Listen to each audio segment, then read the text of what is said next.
Utah politics.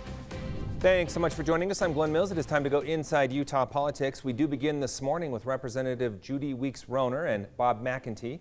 They are here to discuss the next steps in the effort to eliminate the sales tax on food. Welcome to both of you. So glad to have you here. Thank you for having us. You bet. Let's start off with what you see as the need. Representative, this is something you were passionate about through the legislative session. Why is that? Tell us. I believe that everybody wants the tax on food removed. Everybody eats, not just the rich, not just the poor. Every single person wants the tax on food removed. Bob, you presented this resolution to the State Central Committee. Talk about why. Yes, I did. Well, there was really a push to get that food tax removed, especially. We did support reducing the income tax. We also supported if they wanted to increase the Social Security exemption, but we just felt that that food tax is very regressive, and it was put on during the Depression with high unemployment, and it was just time for it to go. Representative, you talk about everyone wants the food tax removed, but does everyone need the food tax removed? I think so, especially with the economy the way it is now, with the inflation rate.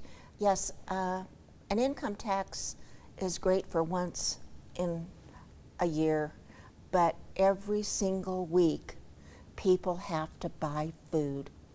Food is a necessity. We need to get it to everybody. So are you more concerned about those who are struggling to make ends meet when you talk about this effort, or you just see it as a broad need altogether?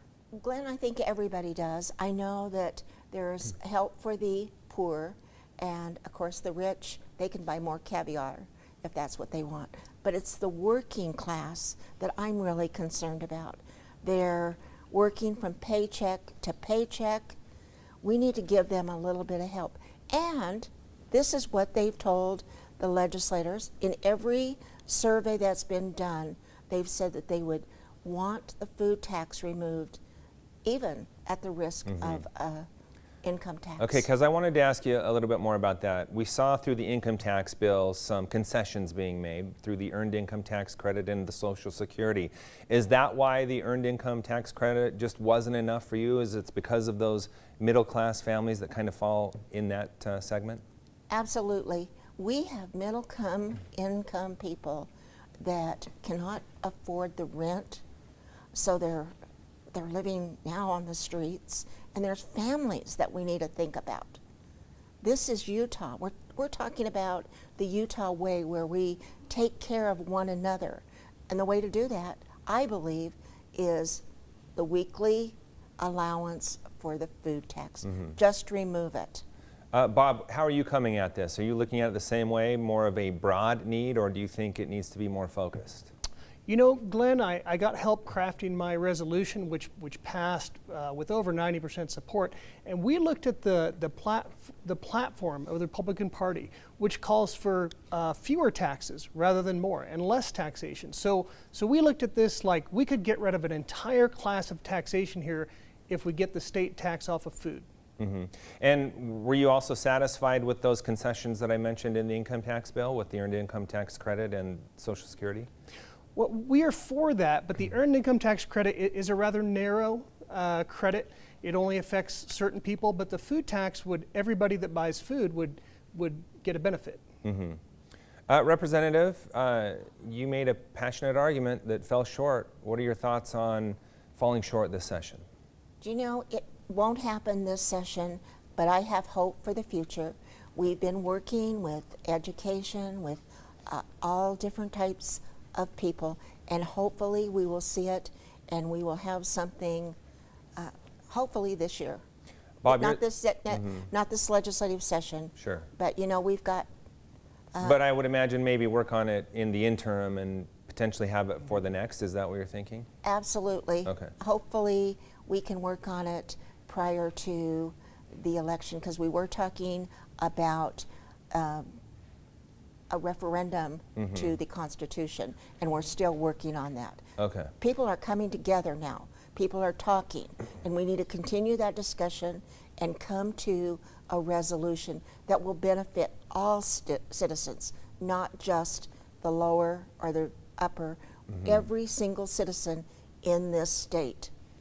Bob, how do you see this moving forward? Is it going to take something that voters end up having to weigh in on, or do you see it being done legislatively? Well, the good news is that the House leadership is very engaged. We had a sit-down meeting with the Speaker, with former Speaker Greg Hughes as well. I mean Speaker Wilson, Greg Hughes, the Majority Whip Mike Schultz. So they're all engaged thinking about how could we do this. And they see the fact that we have this burgeoning income tax, right? But not the flexibility to use it everywhere needed.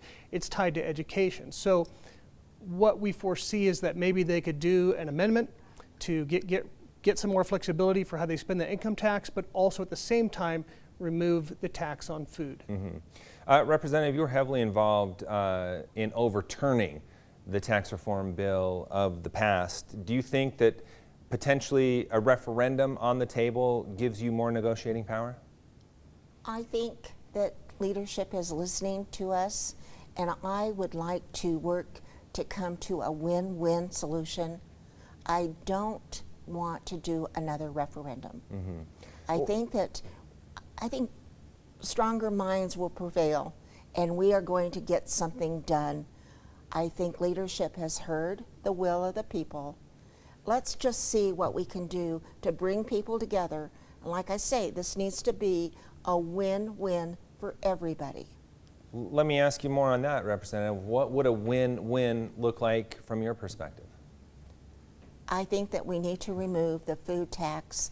I think it's possible, and I think it's likely, and I think we need to continue to work to that goal. And I'm not going to stop until we see some resolution. Bob, what role will you play on the Central Committee moving forward? Well, I am just one of the 180 members. We've voiced our support. It was loud support. We had prominent people co-sign onto this with me, Amy Winder-Newton, Greg Hughes, Kim Coleman, just to name a few. And of course, our party spokesman could speak to this also, but I think I'll just stay in the room because they know I was part of the referendum too, and I believe leadership understands if this was an initiative, it would probably pass with 80%. So let's let the legislature do their job and see if they can figure out a way to get rid of the tax on food to benefit all Utahns without the need for an initiative. Okay, Representative, those at home who may want to get involved, how should they do so? What would be your recommendations? I think that they need to contact their representative. They need to contact their senators and make sure that they tell them what they want. Tell them that they want to have the tax on food removed. Simple as that. They don't need to go into a lot of detail. I think the legislative people are willing to listen, and they're working for some kind of resolution. Okay. And just to be clear, do you see something happening before next session, or is it going to take up until next session? I think we're going to have to continue to work from today, tomorrow, and the rest of all this year and next. Okay. All right. Fascinating conversation, and we will continue to watch to see how it plays out. I really appreciate both of you being here and sharing your insight on the topic. Really appreciate it. Thank you. It was Thank fun you. being here. Glad to have you.